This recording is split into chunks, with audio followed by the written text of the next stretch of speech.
ఆకాశవాణి ప్రాంతీయ వార్తలు చదువుతున్నది కనపర్తి రాణి. ముఖ్యాంశాలు. సకల జనుల సౌభాగ్య తెలంగాణ పేరుతో కేంద్ర హోంశాఖ మంత్రి అమిత్ షా తెలంగాణ ఎలక్షన్ మేనిఫెస్టో విడుదల చేశారు. ఆంధ్రప్రదేశ్లో కేంద్ర ప్రభుత్వ సంక్షేమ పథకాలను వివరించే వికసిత భారత్ సంకల్ప యాత్రకు విశేష స్పందన లభిస్తోంది. జగనన్న ఆరోగ్య సురక్ష కార్యక్రమాన్ని చిత్తశుద్దితో అమలు చేస్తున్నామని ఆంధ్రప్రదేశ్ పరిశ్రమల శాఖ మంత్రి గుడివాడ అమర్నాథ్ తెలిపారు. దేశ ప్రథమ మహిళా ప్రధానమంత్రి ఇందిరాగాంధీ జయంతిని ఈరోజు జాతీయ సమైక్యతా దినోత్సవంగా జరుపుకుంటున్నాం. అహ్మదాబాద్ వేదికగా ఈరోజు భారత్ ఆస్ట్రేలియా జట్ల మధ్య one day world cup final match జరగనుంది. వార్తల వివరాలు. తెలంగాణ అసెంబ్లీ ఎన్నికల కోసం సకల జనుల సౌభాగ్య తెలంగాణ పేరుతో కేంద్ర హోంశాఖ మంత్రి అమిత్ షా ఎలక్షన్ మేనిఫెస్టో విడుదల చేశారు. హైదరాబాద్ నగరంలోని భారతీయ జనతా పార్టీ కార్యాలయంలో ఎలక్షన్ మేనిఫెస్టోను నిన్న ఆయన విడుదల చేస్తూ ధరణి స్థానంలో మీ భూమి యాప్ను ప్రవేశపెడతామని, పెట్రోల్ డీజిల్పై వ్యాట్ తగ్గిస్తామని, ప్రభుత్వ ఉద్యోగులు పెన్షనర్లకు 1వ తేదీనే వేతనాలు పెన్షన్లు చెల్లిస్తామని ప్రకటించారు. ఎరువులు, విత్తనాల కొనుగోలు కోసం 2,500 రూపాయల ఇన్పుట్ సబ్సిడీ చెల్లిస్తామని, వరి పంటకు 3,100 రూపాయల మద్దతు ధర ప్రకటిస్తామని, ప్రధానమంత్రి ఫసల్ బీమా యోజన పథకం కింద రైతులకు ఉచిత పంటల బీమా అందజేస్తామని, పసుపు పంట కోసం మార్కెట్ ఇంటర్వెన్షన్ నిధి ఏర్పాటు చేస్తామని, నిజామాబాద్ పట్టణాన్ని టర్మరిక్ సిటీగా అభివృద్ది చేస్తామని, అర్హులైన పేదలకు ఇంటి పట్టాలు, కొత్త రేషన్ కార్డులు కూడా ఎలక్షన్ మేనిఫెస్టోలో అమిత్ షా పేర్కొన్నారు. తెలంగాణలో భారతీయ జనతా పార్టీ అధికారంలోకి వస్తే 5 ఏళ్లలో 2 లక్షల ఉద్యోగాలు భర్తీ చేస్తుందని కేంద్ర హోంశాఖ మంత్రి అమిత్ షా హామీ ఇచ్చారు.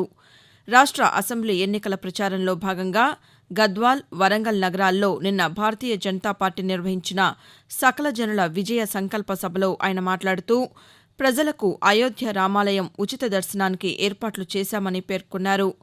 భారతీయ జనతా పార్టీ గెలిచిన పక్షంలో వెనుకబడిన తరగతులకు చెందిన అభ్యర్థిని ముఖ్యమంత్రిగా ప్రకటిస్తామని ఉద్ఘాటించారు. రాష్ట్రంలో భారత రాష్ట్ర సమితి ప్రభుత్వం అనేక అంశాలలో అవినీతికి పాల్పడిందని, ప్రజలకు ఇచ్చిన హామీలను విస్మరించిందని అమిత్ షా పేర్కొంటూ बैकवर्ड कास्ट को टिकट देने में भी अन्याय किया।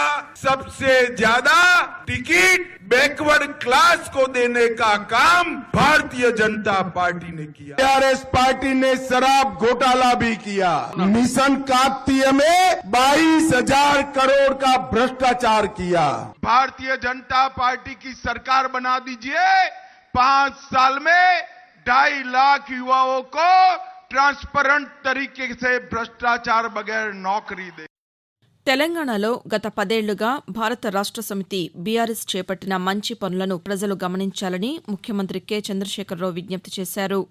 జనగామ నియోజకవర్గ పరిధిలోని చేర్యాల పట్టణంలో బీఆర్ఎస్ నిన్న నిర్వహించిన ప్రజా ఆశీర్వాద సభలో ఆయన మాట్లాడుతూ పనిచేసే ప్రభుత్వానికి ప్రజలు ఓటు వేయాలని కోరారు. రాష్ట్ర ప్రభుత్వం అమలు చేస్తున్న ధరణి, రైతు బంధు తదితర పథకాల విషయంలో ప్రతిపక్షాల అసత్య ప్రచారం విశ్వసించవద్దని సూచించారు. రాష్ట్ర ప్రభుత్వం రైతుల సంక్షేమం కోసం అమలు చేస్తున్న పథకాలతో వారు ఎంతో సంతృప్తిగా ఉన్నారని తెలిపారు. గతంలో కరువు పరిస్థితులను ఎదుర్కొన్న తెలంగాణ రాష్ట్రాన్ని తమ ప్రభుత్వం చక్కదిద్దిందని చంద్రశేఖరరావు పేర్కొన్నారు. కేంద్ర ప్రభుత్వం అమలు చేస్తున్న వివిధ సంక్షేమ పథకాల పట్ల ప్రజలకు అవగాహన కల్పించేందుకు కేంద్ర సమాచార, ప్రసార మంత్రిత్వ శాఖ ఆధ్వర్యంలో 3 వికసిత భారత్ సంకల్ప యాత్ర వాహనాలు రాష్ట్రంలో విస్తృత స్థాయిలో ప్రచారం నిర్వహిస్తున్నాయి. ఈ ప్రచారంలో భాగంగా నిన్న అల్లూరి సీతారామరాజు జిల్లాకు చేరుకున్న ఈ వాహనాలకు ప్రజల నుండి విశేష ఆదరణ లభిస్తోంది. జిల్లాలోని పాడేరు, అరకు, రంపచోడవరం, గుమ్మలక్ష్మీపురం, పార్వతీపురం తదితర మండలాల్లో ఈ వాహనాల ద్వారా కేంద్ర ప్రభుత్వ పథకాలపై అధికారులు అవగాహన కల్పించారు. ఆరోగ్య సంరక్షణ, స్వచ్ఛమైన తాగునీటిని పొందటం, ప్రధానమంత్రి గరీబ్ కళ్యాణ్ యోజన, దీన్ దయాళ్ అంత్యోదయ యోజన, ప్రధానమంత్రి ఆవాస్ యోజన, ఉజ్వల యోజన, ముద్రా రుణాలు, స్వచ్ఛ భారత్ వంటి పథకాల గురించి అధికారులు ఆయా ప్రాంతాల ప్రజలకు తెలియజేశారు. ఆకాశవాణి ప్రాంతీయ వార్తలు వింటున్నారు.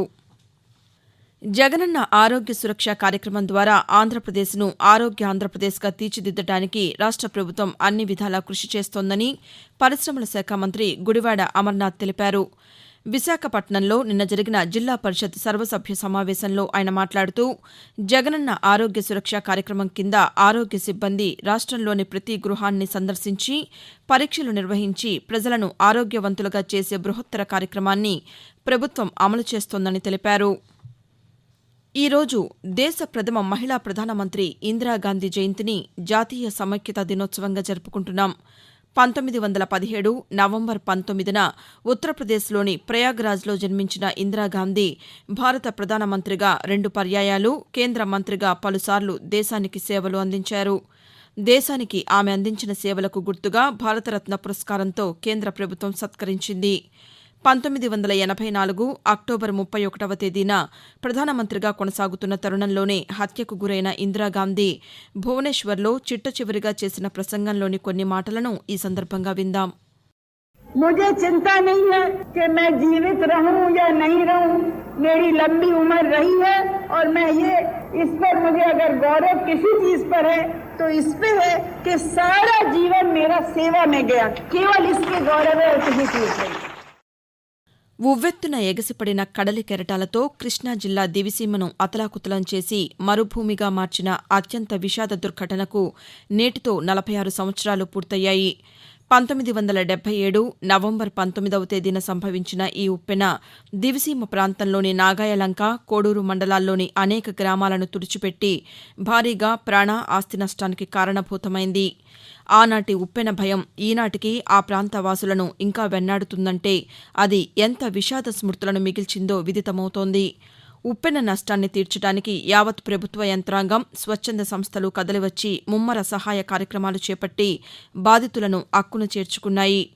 ఇటువంటి దుస్సంఘటనలు పునరావృతం కాకుండా అడవుల నరికివేతను నివారించడం, గణనీయంగా చెట్లను పెంచడం, వాతావరణ కాలుష్యాన్ని తగ్గించడమే మన ప్రథమ కర్తవ్యం. క్రికెట్ ప్రపంచ్ కప్ 2023 పోటీలు తుది దశకు చేరాయి. అహ్మదాబాద్ నగరంలోని నరేంద్ర మోదీ మైదానం వేదికగా ఈ రోజు మధ్యాహ్నం జరిగే భారత్, ఆస్ట్రేలియా జట్ల మధ్య ఫైనల్ మ్యాచ్తో వరల్డ్ కప్ క్రికెట్ పోటీలు ముగుస్తాయి.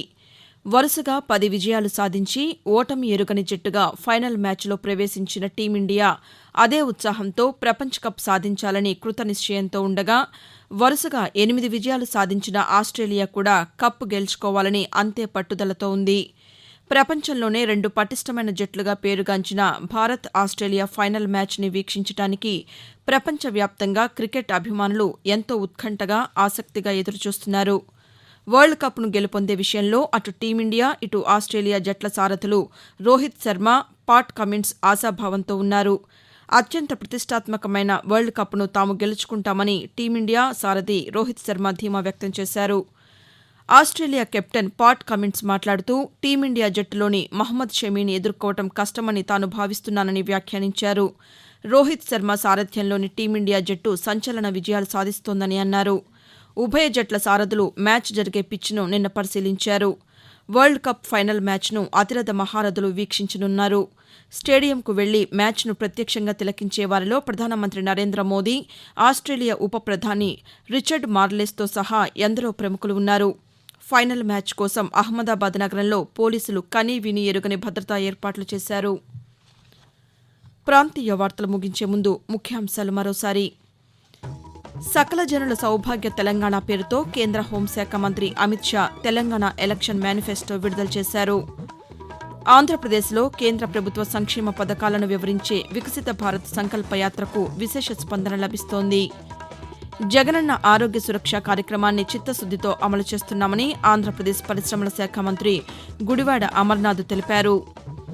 దేశ ప్రథమ మహిళా ప్రధానమంత్రి ఇందిరాగాంధీ జయంతిని ఈరోజు జాతీయ సమైక్యతా దినోత్సవంగా జరుపుకుంటున్నాం. అహ్మదాబాద్ వేదికగా ఈరోజు భారత్, ఆస్ట్రేలియా జట్ల మధ్య one day world cup final match జరగనుంది. ఆకాశవాణి ప్రాంతీయ వార్తలు ఇంతటితో సమాప్తం.